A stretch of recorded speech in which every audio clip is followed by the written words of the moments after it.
சந்தர்ப்பங்களில் அல்லாஹ்வின் தூதர் அவர்கள் உபதேசத்தை பெற்றுக்கொள்ளக்கூடியவர்கள் யார் இருக்கிறார் என்று கேட்டுவிட்டு உபதேசம் செய்வார்கள். சஹாபாக்களாக முன்வந்து அல்லாஹ்வின் தூதரிடத்தில் உபதேசத்தை பெறுவார்கள். இப்படி இரண்டு நிலையை நம்ம பார்க்கலாம். அதில் ஒரு நிலை தான் இந்த ஒரு நபித்தோழர் என்ன செய்யறாங்க, ரசூலுல்லாஹ் இடத்துல வர்றாங்க. வந்துட்டு என்ன செய்யறாங்க, யார சொல்லலாம், எனக்கு நீங்க உபதேசம் செய்யுங்க. அந்த உபதேசம் எப்படி இருக்கணும், சுருக்கமா செய்யுங்க. அவர் அவருடைய தேவைக்கு ஏற்ப கேட்கிறார். நமக்கும் அது போன்ற சுருக்கமான உபதேசங்கள் தான் தேவைப்படுகிறது இல்லையா? நீண்ட உபதேசத்தெல்லாம் கேட்கறதுக்கு நமக்கு நேரம் இல்லை. அப்ப அல்லாஹ்வின் தூதர் அவர்கள் என்ன செய்றாங்க, மூன்றே விஷயத்தை அந்த மனிதருக்கு உபதேசமா செய்கிறார். முத்தாய்ப்பான மூன்று விஷயங்கள். இந்த மூன்று விஷயம் எப்படிப்பட்டது என்று சொன்னால், ஒரு மனிதன் அதை கடைபிடித்தால் போதும் அவன் வாழ்க்கையில் வெற்றி அடைந்து விடலாம். ஏனென்றால் ஒரு மனிதன் இந்த உலகத்திலே ஒரு முஸ்லிமாக வாழ்ந்து அவன் மறுமை வெற்றியை தேடிக்கொள்ள வேண்டும் என்று சொன்னால் அல்லாஹ்வை திருப்திப்படுத்த வேண்டி இருக்கிறது. அதே போன்று மனிதர்களை திருப்திப்படுத்த வேண்டி இருக்கிறது. அதே போன்று தன்னையும் திருப்திப்படுத்த வேண்டி இருக்கிறது இல்லையா? தனக்கான ஆத்ம திருப்தி அதையும் அடைந்து கொள்ள வேண்டி இருக்கிறது. அல்லாஹ்வின் தூதர் ஸல்லல்லாஹு அலைஹி வஸல்லம் அவர்கள் சொல்லுகிற இந்த உபதேசம் இந்த மூன்றையும் உள்ளடக்கி சொல்லுகிறார்கள். நபி ஸல்லல்லாஹு அலைஹி சொல்றாங்க, முதலாவது அந்த மனிதருக்கு உபதேசம் கேட்ட மனிதருக்கு சொல்கிறார்கள், இதா குந்த ஃபி ஸலாத்திக ஃபஸல்லி ஸலாத்தல் முஅத்தின்.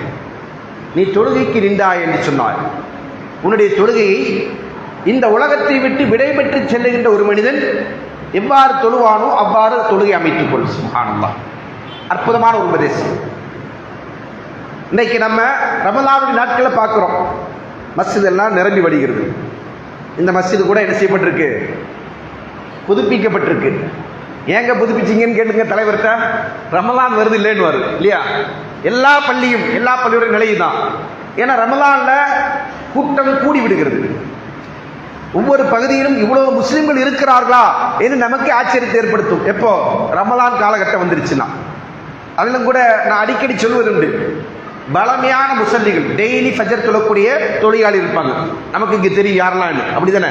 இந்த மஸ்ஜிதில் தொழக்கூடிய மக்களுக்கு இங்கே டெய்லி ஃபஜருக்கு வரக்கூடிய முசல்லிகள் யார் என்று பரஸ்பரம் அறிமுகமாயிருக்கும். நாம எல்லா நாளும் வர்ற மாதிரி ஃபஜருக்கு என்ன செய்வோம், ரமலானுடைய காலத்தில் வந்தோமா, 2 ரக்காத்து தஹியத்துல் மஸ்ஜித் தொழுதோமா, ஜமாத்தில் கலந்து கொள்ளலாம் அப்படின்ற நியத்தோட வருவோம் வீட்டில இருந்து. அப்படி வந்தீங்கன்னா நாளைக்கு உங்களுக்கு பள்ளியில் இடம் கிடையாது. கரெக்டா நான் சொல்றது? நாளைக்கு உங்களுக்கு பள்ளியில் இடம் கிடையாது. ஏன்? புது முசல்லிகள் வந்து ஆக்கிரமிச்சிருப்பார்கள். மஸ்ஜித்ல கூட்டமா இருப்பாங்க. அவங்க எங்கிருந்தா இவங்கெல்லாம் வந்தாங்கன்னு சொல்லி நிச்சயம் ஆச்சரியப்படுவோம். காரணம், தொழுகை விஷயத்தில் நம் மக்கள் அவ்வளோ பொதுபோக்காக இருக்கிறார்.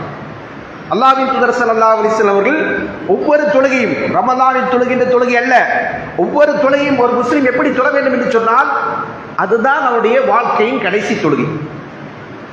இன்றைக்கு நாம் இஷா தொழுதோம், இஷாவுக்கு பின்னாடி தராவி தொழுதோம், வித்ர் தொழுதோம். இந்த வித்ர் தான் நம்முடைய வாழ்க்கையின் இன்றைய நாளின் கடைசி தொழுகை. இனிமேல் நாம் தொழ இருக்கிறோமா? அல்லாஹ் அறிந்தவனா இருக்கிறோம். நம்முடைய ரூஹ் இன்றைய இரவில் பிரியப்பட்டு விட்டது என்று சொன்னால், பறிக்கப்பட்டு விட்டது என்று சொன்னால், அதற்கு பிறகு நமக்கு தொழுகை இல்லை. வெளியில் போட்டிருக்கின்ற போர்டை போன்று நமக்கு தான் தொழுகை நடத்துவார்கள், நாம் தொழ மாட்டோம். நமக்கு தொழுகை முடிஞ்சிருச்சு, நமக்கு தான் என்ன செய்வாங்க, இனிமே தொழுகை நடத்தப்படும்.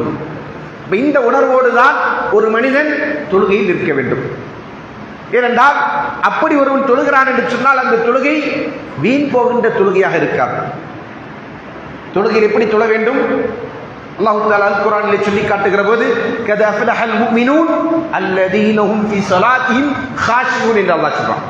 தொழுகையாளிகள் வெற்றி பெற்று விட்டார்கள். அவர்கள் யார் என்று சொன்னால் தொழுகையில் உள்ளச்சத்தோடு தொழக்கூடியவர்கள். இன்றைக்கு நம்முடைய தொழுகையில் உள்ளச்சம் இருக்கிறதா? நாம் தொழுகிற தொழுகை அல்லாஹ் நம்மை பார்த்து கொண்டிருக்கிறான் என்கிற உணர்வோடு இந்த தொழுகை தான் நம்முடைய மறுமை வெற்றிக்கான அடிப்படையாக அமைய இருக்கிறது. நாளை மறுமையில் அல்லாஹ் தஆலா என்னை விசாரிக்கிற போது முதலாவது தொழுகை பற்றி தான் விசாரிக்க இருக்கிறார். அந்த தொழுகை எனக்கு சீராக அமைந்து விட்டால் மற்ற காரியங்கள் எல்லாம் லேசாகிவிடும் என்கிற உணர்வோடு நாம் நம்முடைய தொழுகையில் அமைத்துக் கொண்டிருக்கிறோமா என்று கேட்டால் அதிகமானவர்களால் இதற்கு சரியான பதிலை சொல்ல முடியாது. நமக்கு எல்லா பலா முசீபத்தும் ஞாபகத்துக்கு வர்றது எப்போ? தொழுகையில் நிற்கும் போதுதான். வீட்டில் சாத்தணுமா சாத்தலையா, சாவி கல்லாப்பட்டி சாவி கரெக்டாக பாக்கெட் எல்லாம் வச்சிருக்கோமா, இல்லை எங்கேயா தொலைச்சி விட்டு வந்துட்டோமா, வண்டியை பூட்டுறோமே, சாவி எடுத்தோமா, வண்டியில விட்டு வந்தோமா, இப்படி என்ன செய்வோம்? 1000 சிந்தனைகள் தொழுகையில் வந்தது இருக்கிறது. ஏன் இந்த சிந்தனைகள் என்று சொன்னால் தொழுகையில் உள்ளச்சம் இல்லாமல் போவதனால். அதனால தான் நபி ஸல்லல்லாஹு அலைஹி வஸல்லம் சொன்னாங்க, அவ்வலு மா யுர்ஃபு மின் ஹாதில் உம்மா அல் குஷூ. இந்த உம்மத்திலிருந்து பறிக்கப்படுகிற முதன்மையான விஷயம் உள்ளச்சம். அது போயிடுச்சுன்னு சொன்னா அடுத்தது என்னது? அடுத்தடுத்தெல்லாம் அப்படியே நம்மளை விட்டு இழந்து கொண்டே இருக்கும் என்பதை எச்சரிப்பதற்காகத்தான் நபி ஸல்லல்லாஹு அலைஹி வஸல்லம் அவர்கள் இந்த செய்தியை சொன்னார்கள். அப்ப நாம தொழுகையில் இருக்கிற போது எப்படி இருக்க வேண்டும் என்று கேட்டால், உள்ளச்சத்தோடு நாம் தொழ வேண்டும். உள்ளச்சம் இல்லாமல் நாம் தொழுகிற தொழுகை வீணான தொழுகை. அல்லாஹ் தஆலா அல் குர்ஆனில் நமக்கு சொல்லி காட்டுகிறான், வைலுல் லில் முஸல்லீன், தொழுகையாளிகளுக்கு கேடு. அப்ப இனிமே தொழுகைக்கு வர வேண்டாம். அப்படித்தான் நிறைய பேர் இருக்கிறாங்க. அப்பா தொழுதா மட்டும் என்ன கிடைக்க போகுது அப்படின்னு சொல்லி முர்ஜியாக்குடைய கொள்கையுடையவர்கள் நிறைய பேர் இருப்பாங்க. அவங்க என்ன சொல்லுவாங்க, தொழுது என்ன கிடைக்க போகுது அப்படின்னு கேட்டு என்ன செய்வாங்க, தொழ மாட்டாங்க. இந்த வசனம் அவங்க கண்டுக்கப்பட்டு அவங்க சொல்லுவாங்க, பாரு அல்லாஹ்வே குர்ஆன்ல சொல்லிட்டா என்னது, தொழுகையாளிகளுக்கு கேடுதான்ட்டான், அப்புறம் எதுக்கு நாங்க தொழுதுட்டு அப்படின்னு என்ன செய்வாங்க. நிறைய மக்கள் இந்த சமுதாயத்தில் இருக்கிறாங்க. அல்லாஹ் தஆலா ஏன் தொழுகையாளிகளுக்கு கேடு என்று சொல்கிறான் என்று கேட்டால், அடுத்து அல்லாஹ் என்ன சொல்றான், அல்லதீன ஹும் அன் ஸலாத்திஹிம் சாவூன், அவர்கள் தொழுகையில் அலட்சியமாக இருப்பார்கள், கவனமற்று தொழுவார்கள். அந்த கவனமற்று தொழுவது என்று சொன்னால் என்ன என்பதை பற்றி விளக்குகிற போது இப்னு அப்பாஸ் எல்லாம் சொன்னாங்க, அல்லதி லா யுதிம்மு ருக்கூஅஹு வலா சுஜூதஹு வலா குஷூ. தொழுகையில் அவன் ருக்கூஐ முழுமைப்படுத்த மாட்டான், சுஜூதை முழுமைப்படுத்த மாட்டான், குஷூவை பேணி தொழ மாட்டான். அப்படி உள்ளவர்கள் தான் யாரு? தொழுகையினால் நஷ்டத்தை சம்பாதிக்கக்கூடியவர்கள். அப்படியானால் அன்புக்குரியவர்களே, நாம் தொழுகிறோம், நம்முடைய தொழுகை உள்ளச்சத்தின் அடிப்படையில் இருந்து கொண்டிருக்கிறதா? அது இருந்து கொண்டிருக்கிறது என்று சொன்னால் அல்ஹம்துலில்லாஹ், நாம் தொழுகையின் மூலமாக வெற்றி அடைகின்ற மக்களாக இருந்து கொண்டிருக்கிறோம்.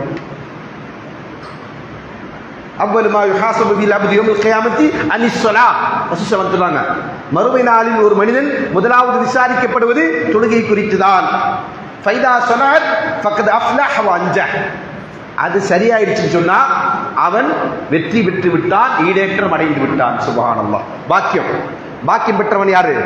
தொழுகை அவனுக்கு சரியா அமைந்து விட்டது. அல்லாஹ்விற்காக வேண்டி தொழுதான், உள்ளச்சத்தோடு தொழுதான், தொழுகையுடைய சட்டதிட்டங்களை அறிந்து கொண்டு தொழுகை முறைப்படி தொழுது வாழ்ந்தான் என்று சொன்னால் அவன் ஒருபோதும் நஷ்டவாளியாக மாட்டான். அப்படி என்ன செய்றான்? அல்லாஹ் நமக்கு தொழுகையை பற்றி சொல்லி காட்டுகிறான். அப்படி உள்ள தொழுகையா நம்முடைய தொழுகை இருக்கிறதா என்பதை நாம் சிந்திக்க கடமைப்பட்டிருக்கிறோம். அதைத்தான் நபி ஸல்லல்லாஹு அலைஹி வஸல்லம் அவர்கள் ஒரு மனிதனுக்கு கொடுக்கின்ற முதன்மையான உபதேசம். காரணம் என்ன? தொழுகைதான் இந்த மார்க்கத்தில் எல்லா கடமைகளுக்கு மேலான கடமை. மக்களுக்கு ஏன் ரமலானில் இவ்வளவு ஆர்வம் வருது நமக்கு புரியல. ரமலான் ஆர்வம் வருது நல்ல விஷயம் தான், கெட்ட விஷயம் இல்லை. ஆனா நமக்கு ஆச்சரியமா இருக்கு, அதை விட பிரதானமான கடமை என்ன? ஒருவர் முஸ்லிமா இந்த உலகத்தில் இருக்கிறார் என்று சொன்னால் அவருக்கு முதன்மையான கடமை என்ன? கலிமாவிற்கு அடுத்தபடியான கடமை தொழுகை தான். தொழுகை இல்லை என்று சொன்னால் அவர் யார் இல்ல, ஒருவேளை அவர் இஸ்லாத்தை விட்டு வெளியேறி விடுகிறார். அல்ஹம்துலில்லாஹி பைனனா வ பைன ஷிர்கி வல் குஃப்ரி தர்கு ஸலாத் ஃபமன் தரக்க ஸலாத்த முத்தஅம்மிதன் ஃபக்கத் கஃபர. அல்லாஹ்வின் தூதர் ஸல்லல்லாஹு அலைஹி வஸல்லம் சொன்னார்கள், நமக்கும் இணை வைப்பிற்கும் குஃப்ருக்கும் நிராகரிப்பிற்கும் மத்தியில் இருந்து கொண்டிருக்கிற உடன்படிக்கை தொழுகைதான். யார் தொழுகை விடுகிறாரோ, யார் வேண்டுமென்றே தொழுகை விடுகிறாரோ அவன் காஃபிராகி விட்டார் என்று நபி ஸல்லல்லாஹு அலைஹி வஸல்லம் சொன்னார். ஒரு மனிதனை குஃப்ருக்கு கொண்டு செல்லுகிற விஷயம் தொழுகை. தொழுகை விட்டுட்டானா காஃபிர் ஆயிடுவான். நோன்பை விட்டா ஒருத்தன் காஃபிர் ஆக மாட்டான். நோன்பை விட்டால் ஒருவன் காஃபிர் ஆக மாட்டான். ஜக்காத்தை விட்டால் ஒருவன் காஃபிர் ஆக மாட்டான். ஹஜ்ஜை விட்டால் ஒருவன் காஃபிர் ஆக மாட்டான். ஆனா எதை விட்டா காஃபிர் ஆவான்? தொழுகை விட்டா காஃபிர் ஆகிடும். அல்லாஹ் பாதுகாக்க வேண்டும். அன்புக்குரியவர்களே, அல்லாஹ்வை மறுமையை நம்பிக்கை கொண்டிருக்கிற ஒரு முஸ்லிம் அவனுடைய வாழ்க்கையில் அவன் தொழுகை விட முடியுமா என்று கேட்டால் ஒரு காலம் விட முடியாது. எந்த சந்தர்ப்பத்திலும் அவனுக்கு தொழுகை விடுவதற்கான அனுமதியே மார்க்கம் வழங்கவில்லை. இது தெளிவா தெரிந்திருந்தும் நம்முடைய சமுதாயத்தில் பலர் என்ன செய்றாங்க? தொழுகையை அலட்சியம் காட்டுகிறார். அல்லாஹ் பாதுகாக்க வேண்டும். அல்லாஹ்வின் தூதர் ஸல்லல்லாஹு அலைஹி வஸல்லம் அவர்கள் அதனால தான் நமக்கு என்ன உபதேசம் செய்றாங்க? நீ தொழுகின்ற தொழுகை உன்னுடைய வாழ்க்கையின் கடைசி தொழுகை. நம்ம யாருக்கும் நம்முடைய மரணம் எப்போது என்று தெரியாது.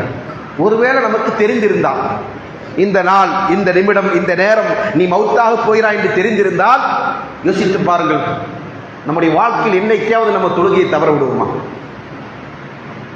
இந்த அளவுக்கு சொன்னா உங்களுடைய முதுகு தண்டு உடையும் அளவிற்கு நீங்கள் தொழுகையில் இருப்பீர்கள் என்று சொல்லுவாங்க.